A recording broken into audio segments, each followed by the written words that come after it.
In the Message Bible, it reads like this: these are God's orders. Go down to the royal palace and deliver this message and say to the rulers, listen to what God says, O King of Judah, you who sit on David's throne, you and your officials and all the people who go in and out of these palace gates. This is God's message. Attend to matters of justice. Set things right between people. Rescue victims from their exploiters. Don't take advantage of the homeless and the stranger and the immigrant, the orphans, the widows, and stop murdering.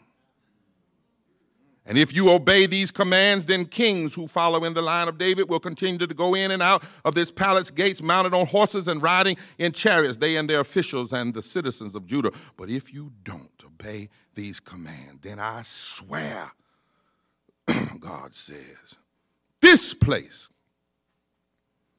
will end up a heap of rubble. This, my friends, I believe, is where we are. And the pathway to real freedom given to ancient Israel needs to be given to America today. Notice God gives orders to the prophets, go publicly and tell the kings, go publicly.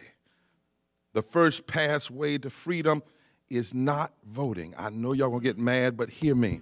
I believe in voting. I fight for voting. I know it. I've been in the trenches. My life has been threatened for fighting for the right to vote. I've been told I'd be dead in 3 months for challenging, but I know that voting alone is not what's going to help it, because, as Rabbi Heschel says, until you have prophetic imagination, you will not have a prophetic implementation. We must not only vote, we must register people for a movement that can change the entire narrative of why we're voting both sides of the aisle, Democrat and Republican. Otherwise, the poison of the system itself will contaminate everybody, and we can do both and at the same time.